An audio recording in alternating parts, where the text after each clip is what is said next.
আমাদের দলের দক্ষিণাঞ্চলের যিনি মুখ্য সংগঠক হাসনাত আব্দুল্লাহ একটি স্ট্যাটাস দিয়েছিলেন। সেই স্ট্যাটাসকে কেন্দ্র করে পুরো বাংলাদেশের রাজনৈতিক অঙ্গন, সেনা অঙ্গনে একটি নতুন আলোচনার জন্ম দিয়েছে।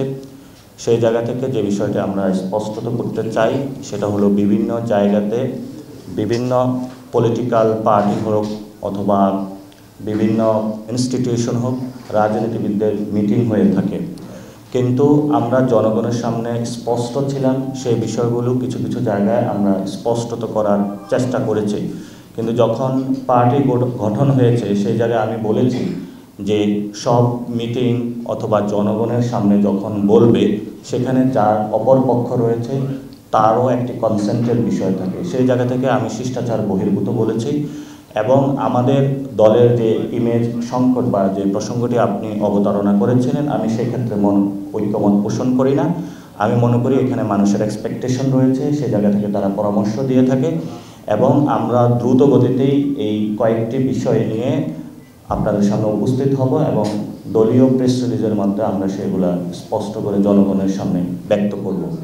আজকে বেসিক্যালি আমাদের প্রেস কনফারেন্সটা আমাদের একটি শ্রমিক উইং প্রকাশিত হতে যাচ্ছে এবং আমাদের লক্ষ্যমাত্রা রয়েছে আগামী 2-3 মাস পরেই আমরা 1 লক্ষ শ্রমিককে একত্রিত করে একটি বড় শ্রমিক সংগঠন ওনারা আত্মপ্রকাশ করবেন। যেহেতু আমি মুখ্য সমন্বয় টিমে রয়েছি, আমাদের বেসিক্যালি যে উইংগুলো রয়েছে আমার দায়িত্ব রয়েছে, সেই জায়গা থেকে আজকে আমরা কাজ শুরু করেছি। আশা করি এই দিবসটি বাংলাদেশের হিস্টোরিক একটি পজিশন হবে, কারণ শ্রমিকদের জন্য বাংলাদেশের খুব ক্ষুদ্রতম জায়গায় কাজ হয়েছে। গণ অভ্যুত্থানে যেহেতু শ্রমিকরা অংশগ্রহণ করেছে, অনেকে আহত হয়েছে, শহীদ হয়েছে, তাদের আকাঙ্ক্ষাগুলোকে বাস্তবায়ন করার জন্য জাতীয় নাগরিক পার্টি শ্রমিকদের জন্য কাঁধে কাঁধ মিলিয়ে কাজ করে যাবে। তারা যে মিটিংটা করেছে সেটা আমাদেরকে মিটিংয়ের পরে অবগত করেছে এবং সেই বিষয়ে আমাদের মধ্যে আমরা এখনও ফুল আলোচনার সুযোগও পাইনি যে কি কথা হয়েছে। সেটা আমরা ফেসবুক স্ট্যাটাসের মধ্যে দেখেছি এবং এটা নিয়ে আমাদের একটি মিটিংও হওয়ার কথা ছিল। তো সে বিষয়ে আমি বলেছি আমাদের আজকে একটি মিটিং আছে, আমরা সেটা একসাথে সবাই বসে এই বিষয়ে সবার মধ্যে যতগুলো কনফিউশন রয়েছে সেগুলো স্পষ্ট করব।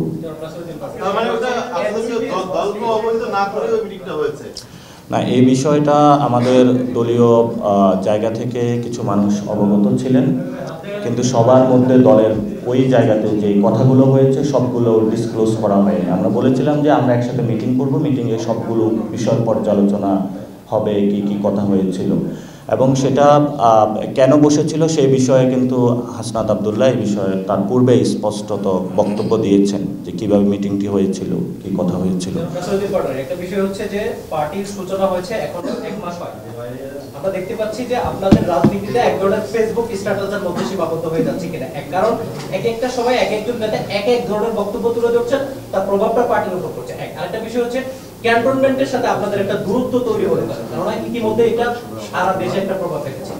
পার্টির গণতান্ত্রিক পরিবেশের কথা যখন আপনারা বলছেন, আপনি এখন বলছেন এই বক্তব্যের কথাটি জানতেন না আপনারা, পরে আপনাদেরকে জানানো হয়েছে। সেটা হলো প্রথমত কোথাও কোনো মিটিং হলে সেগুলো জনগণের সামনে, যে কোনো পার্টি যেহেতু জনগণের দল, জনগণ জানার অধিকার রাখে, কিন্তু সেটা জানার একটি প্রক্রিয়াগত পদ্ধতি রয়েছে যে আপনি যখন কোনো অপর পক্ষের সাথে কোনো মিটিং করবেন সেই মিটিংয়ের তারও একটি কনসেন্টের বিষয় রয়েছে এবং সেখানে একটি আপনারা দেখতে পাবেন বর্তমানে যে বাংলাদেশের নিরাপত্তা ব্যবস্থায় কিন্তু সেনাবাহিনী জড়িত রয়েছে এবং আমরাও কিন্তু এই পর্যন্ত 170টি আন্দোলন যারা গণ অভ্যুত্থানে অংশগ্রহণ করেছিলাম আমাদের মাঠে কাজ করতে হয়েছে এবং সেই ক্ষেত্রে অনেকাংশে বিভিন্ন জায়গায় ফেসিবাদী যে দোসররা তারাও কিন্তু বিভিন্ন সময় সুযোগ নেওয়ার চেষ্টা করেছিল, আমরা সেগুলো দমিয়ে দেওয়ার চেষ্টা করেছি। তো সেই ক্ষেত্রে বাংলাদেশের যে প্রশাসনিক ইনস্টিটিউশনগুলো আমরা যখন মাঠে কাজ করেছি তারাও মাঠে কাজ করেছে এবং আমরা যখন আমাদের সিভিল ফরম্যাটে কাজ করছি তাদেরও কিছু ফরম্যাট ছিল, তারা আমাদেরকে সহযোগিতা করেছে, হেল্প করেছে। যেহেতু রাষ্ট্রীয় যে প্রতিষ্ঠানগুলো যখন কোনো আন্দোলন চলে সেই আন্দোলনের ক্ষেত্রে যদি কোনো সিভিল ফরম্যাট মাঠে থাকে সিভিল ফরম্যাটকে তারা হেল্প করে থাকে।